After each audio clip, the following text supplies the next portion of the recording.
Welcome to another episode of the Systematic Shift podcast. I'm your host, Jackson, and founder of ACR.fit. Now, today we're going to dive into why systems or having a system may just be the missing link into your any business growth. Now, it may sound like a bit of a bold statement, but that is what we want to dive into it.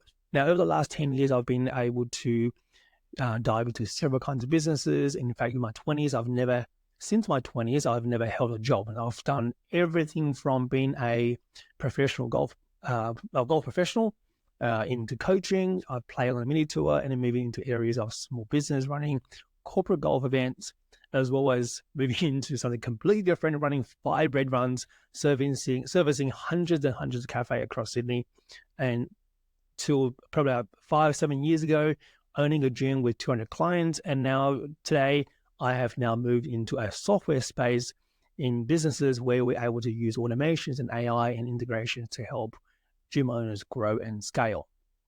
Now, it wasn't until recently that I realized that my passion and my expertise wasn't on lead generation or marketing. Like, even though I was involved in doing that, it wasn't something that I was overly passionate about or was overly interested in. And was actually really in the intricacies or the details of the system and processes that lay within any system that when I look at it, and I was able to look at how we can find ways we can optimize it, because in everything I've done in the last 10, 15 years, whatever business I've gone into, I've always gone in with an eye to look at ways to optimize, look at ways I can make it better, make it more efficient. From everything from optimizing the mechanics of a golf swing to the most optimal order to train, as well as how to best run a corporate day or golf day that is more efficient, making sure it's fun and all that kind of stuff, setting up different systems and make it more enjoyable. As well as when I took over the bread business, now, if you guys listen to this is back about 10, 15 years ago. Yeah, 15 years ago. And one of the things that back at that time is that it was a very ancient or like an old school type system, and I was able to save myself probably 2 or 3 hours, or give myself 2 or 3 hours of advantage over my competitors, and allowing me to able to actually get myself into a position where I can scale and grow very, very quickly. I was able to implement what we call a e-voicemail,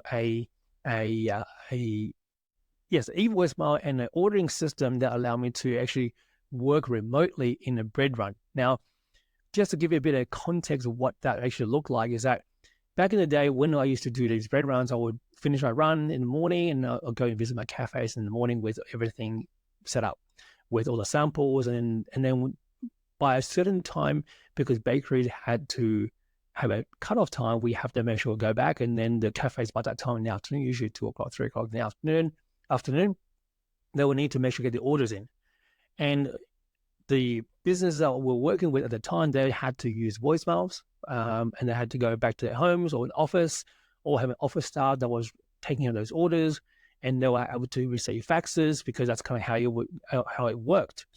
However, I didn't want to be going back home, and because some of the areas I was running was a good hour drive away from my head office.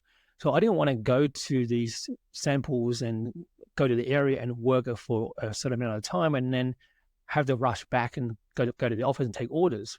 So I was able to implement the voicemail system and a virtual fax system at the time, that they were able to fax it to a number, and that order would then be transferred into a PDF into my email.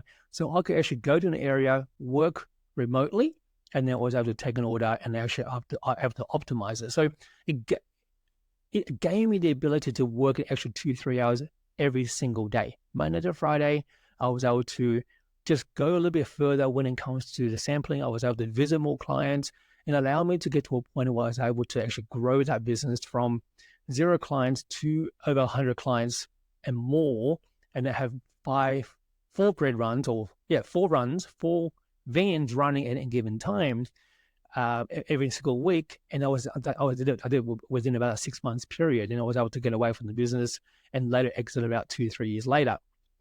So that is kind of how I look at a business, and that will have done it few more times after that. And I realized that as I'm looking back and reflecting recently is that something I've always enjoyed doing is always looking at a business and look at how is it I can look at the current stage or current step of operation and where are the areas that I can actually go and optimize and fix or streamline. Because you may be thinking like, what does, Jackson running a bread run have anything to do with my business? Is that I believe that every single business, there is a way you can optimize the processes. And it applies to mine today. Like, I've got a software businesses and I want to scale it to a considerable size. And then I know that there are things I need to be doing to optimize. And I really want to do is in these episodes is that really just be very transparent and sharing with you just things I've learned along the way and things I'm going to be learning. And hopefully that I'm able to pass it down to anyone who's listening to this, able to find something that can assist them and move it into the next stage of the business. Because at the end of the day, if you're looking to move ahead in your business and someone's ahead of you in your niche or in your area that's more successful than you are, more often than not, that they have probably systems that's more dialed in than you have. And that is exactly how I look at it, is that if someone is in front of me that is in an area of business that is ahead of my time or ahead of where I want to be, I'm looking at their business thinking, what is something they're doing that's better than what I can do? Okay, so I'm looking at their marketing, I'm looking at the different systems they use, I'm looking at the communication type, looking at the fulfillment, and I'm going to just dive into some of those areas today and just really challenging a little bit. And if you're listening to this and you're watching this maybe live on YouTube, I want you to get a piece of paper or pen and paper, or you can type it into somewhere in your desktop. Just start thinking about what are some of these areas that you're currently doing and what you can do better. Okay, so number one, it's going to be your marketing system. Now, that is coming down to, where are your leads coming from? Where do you find your next lead? And I think that is probably one of the reasons why there are so many different marketing agencies out there that is helping businesses to grow, because every business need to have new leads.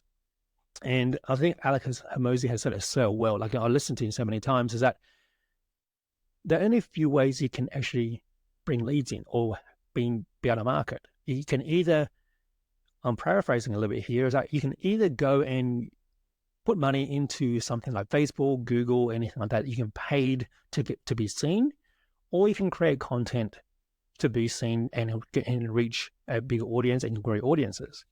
Or you can actually just simply go out and do cold marketing by doing cold DMs, or reach out to emails, and all those things work, because if you do all those things, you're going to grow your list, you're going to have a bigger audience, and you're going to have the ability to have time to offer your product.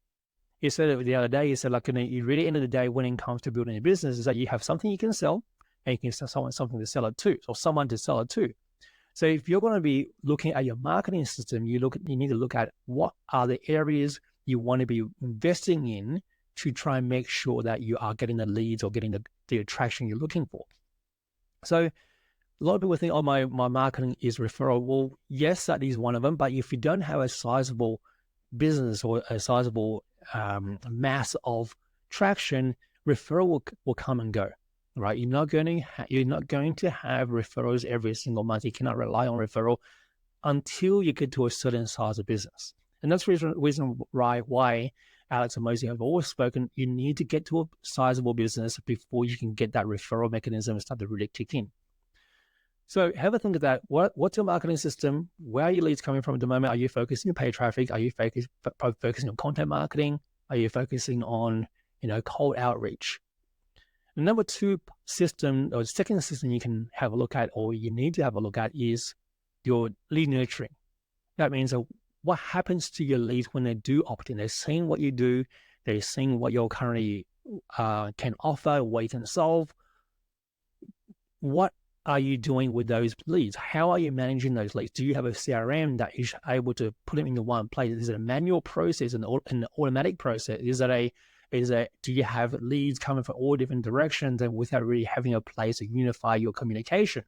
So one key question you want to think about when it comes to examining this area of your system is that if you double your lead lead flow today, would you be able to handle it?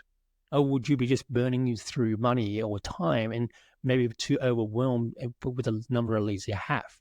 So you want to fix that marketing system at first, but at the end of the day, if you are doubling your leads, are you able to actually nurture those leads and manage those leads correctly? And number three, it comes to your sales system. What does your sales process look like when leads start coming? They do come in. Do you nurture them? Are you following up by a certain method, time frame?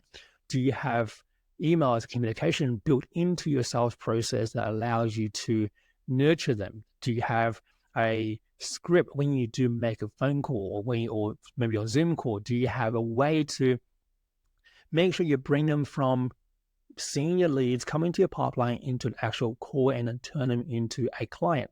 And then what does it look like for them to become a client? Is it an easy process? Do they have a payment link?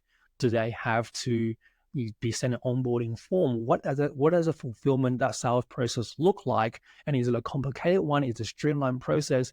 And having spoken to hundreds and hundreds of different businesses, and they're all very, very different. And I can assure you some are very, very streamlined and it's a very smooth sales process, and some are overly clunky and they're very old school. And then often in that particular process, you get buyers having buyer's remorse and they tend to drop out. So what does your sales process look like when it comes to your ability to not only move them from a lead and become an actual paying client? And the fourth one we want to look at is, what does your fulfillment or delivery system look like? When they become a client, what are the steps you're implementing in your business to optimize that experience? What are some things you're currently doing to help them to not only take them from, okay, I'm going to pay you money, now I'm going to make sure I can get a great experience from moving, from a pay process to getting the results I'm looking for. Do you have email communication going out consistently? Is it a one-day cadence, every day cadence, or is it a weekly cadence? Is it every second week cadence?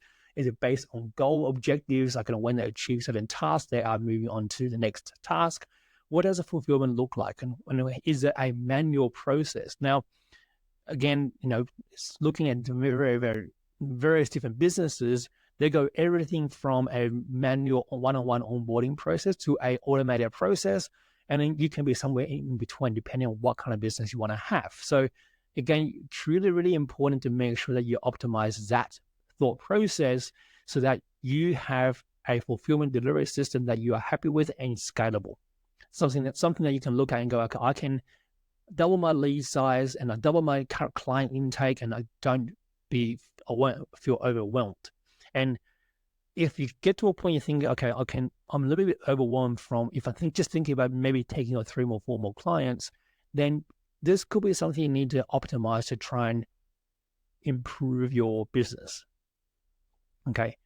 And the last part of the system that I tend to want to talk about is the retention system. What is your strategy around how do you keep your client in your ecosystem longer, increasing the lifetime value, making sure they don't lose out? And I'm talking about it from a business that's in fitness and having a fitness gym business myself. We talk about retention because we look at how do you make sure a client, 10 clients come in and I lose 10 clients at the end of the month, right? So that becomes a bit of a roller coaster of emotions and finances. So like you just think, now I'm doing all this work, I'm getting all these 10 clients in and 10 clients are leaving at the same time. What does your client retention look like? And what does it look like when they become a client? How do you continue to keep them in your system? Like, do you have a referral system? Do you have a review system? Do you have a check-in system that continues to upsell and checking where they're at? Do you have a goal setting session or like a 90-day type process to check in with your clients to make sure they are getting the results they're looking for? Are you keeping track of all those processes? And that goes the same with whether it be a fitness business or a software business like myself, that we are looking at ways that we are making sure the client that's in our ecosystem is getting the value they want from your services. People would tend to get away from your services because one, they're not getting the results they're looking for, and they don't see the value in what you're providing. And that's the same thing with everything. So you want to retain your clients. You want to make sure that your value proposition or your service is always communicating in such a way that your client is going to see it as being valuable to them. So those are 5 things that I really feel that in any business, if you haven't spent the time looking at it, you really need to do that. You need to sit down and examine all these areas. You need to decide which system you want to work on first. And depending on where you are in business, you may be working on marketing. That's what you should be working on now. You may want to be working on the fulfillment part of things. You may think that, okay, I've got great training programs coming through, and I've got a really good fulfillment program. I really need to work on retention. So whatever you're currently doing, you want to sit down, re-examine it, and every 30 days, 60 days, 90 days, you might want to revisit that whole system and say, well, what else can I be working on today to make it better?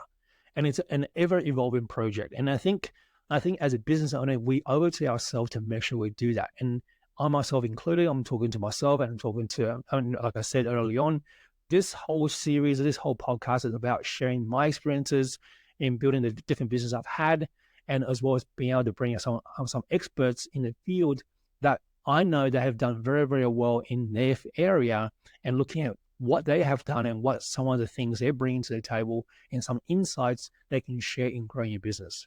So be sure that you like and share this episode and subscribe to the upcoming episodes. So until next time, I'll see you and talk to you very, very soon.